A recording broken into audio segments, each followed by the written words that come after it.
You, John Fitzgerald Kennedy, do solemnly swear I, John Fitzgerald Kennedy, do solemnly swear that you will faithfully execute the office of President of the United States that I will faithfully execute the office of President of the United States and will, to the best of your ability, and will, to the best of my ability, preserve, protect, and defend the Constitution of the United States. preserve, protect, and defend the Constitution of the United States. So help you God.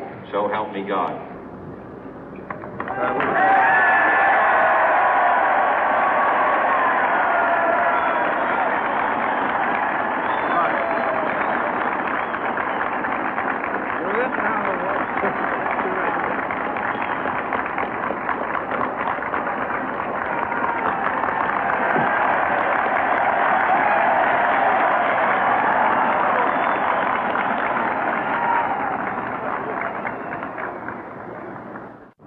Vice President Johnson, Mr. Speaker, Mr. Chief Justice, President Eisenhower, Vice President Nixon, President Truman, Reverend clergy, fellow citizens.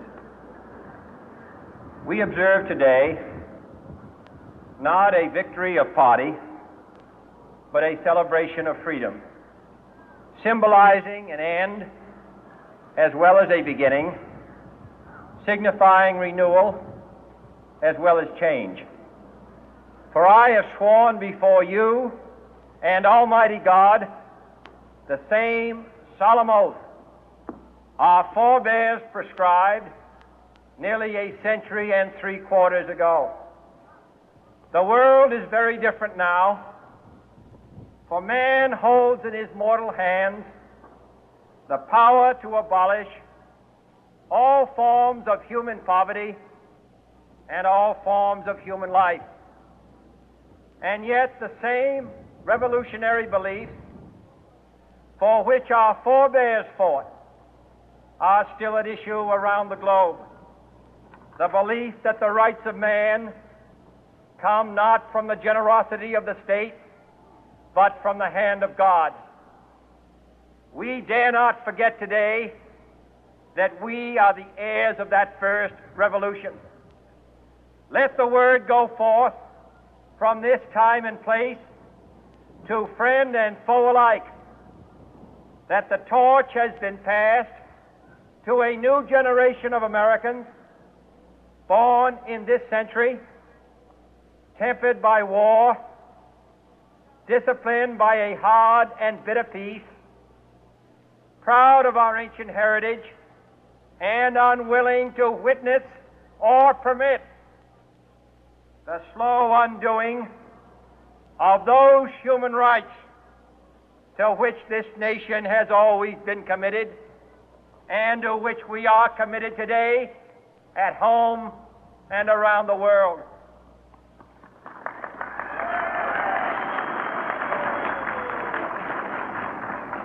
Let every nation know, whether it wishes us well or ill, that we shall pay any price, bear any burden, meet any hardship, support any friend, oppose any foe to assure the survival and the success of liberty.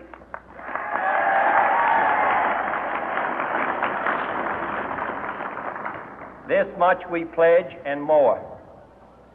To those old allies whose cultural and spiritual origins we share, we pledge the loyalty of faithful friends. United, there is little we cannot do in a host of cooperative ventures. Divided, there is little we can do, for we dare not meet a powerful challenge at odds and split asunder.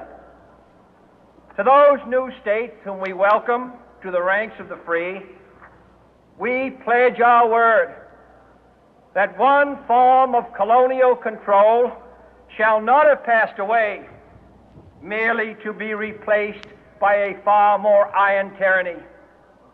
We shall not always expect to find them supporting our view, but we shall always hope to find them strongly supporting their own freedom, and to remember that in the past, those who foolishly sought power by riding the back of the tiger ended up inside.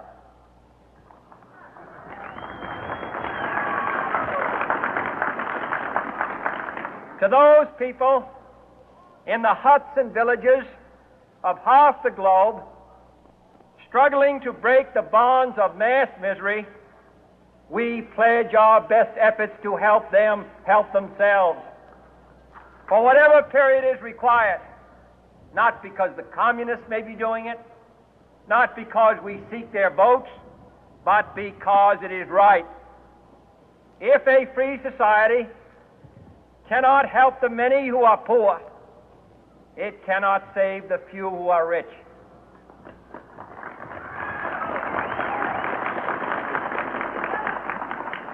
To our sister republics south of our border, we offer a special pledge to convert our good words into good deeds, in a new alliance for progress, to assist free men and free governments in casting off the chains of poverty. But this peaceful revolution of hope cannot become the prey of hostile powers. Let all our neighbors know that we shall join with them to oppose aggression or subversion anywhere in the Americas. And let every other power know that this hemisphere intends to remain the master of its own house.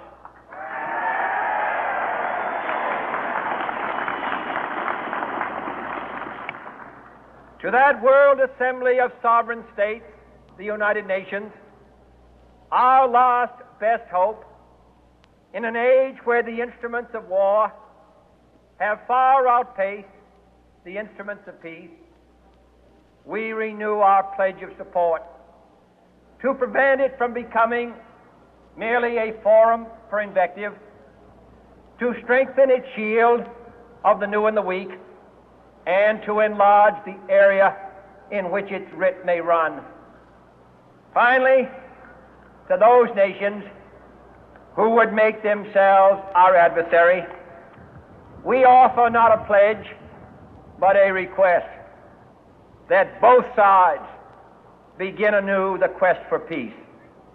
Before the dark powers of destruction, unleashed by science, engulf all humanity in planned or accidental self-destruction, we dare not tempt them with weakness, for only when our arms are sufficient beyond doubt can we be certain beyond doubt that they will never be employed.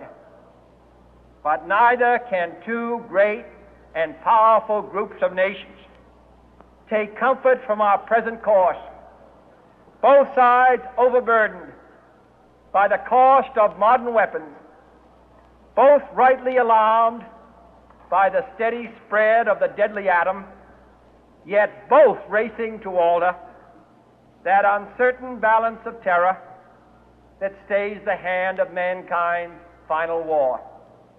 So let us begin anew, remembering on both sides that civility is not a sign of weakness, and sincerity is always subject to proof. Let us never negotiate out of fear, but let us never fear to negotiate.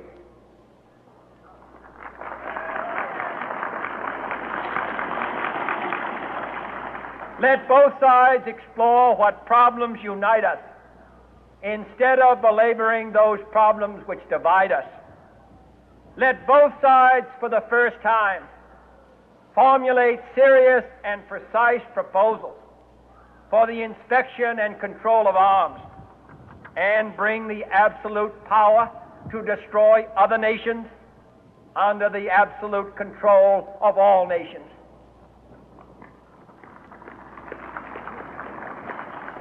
Let both sides seek to invoke the wonders of science instead of its terrors. Together, let us explore the stars, conquer the deserts, eradicate disease, tap the ocean depth, and encourage the arts and commerce.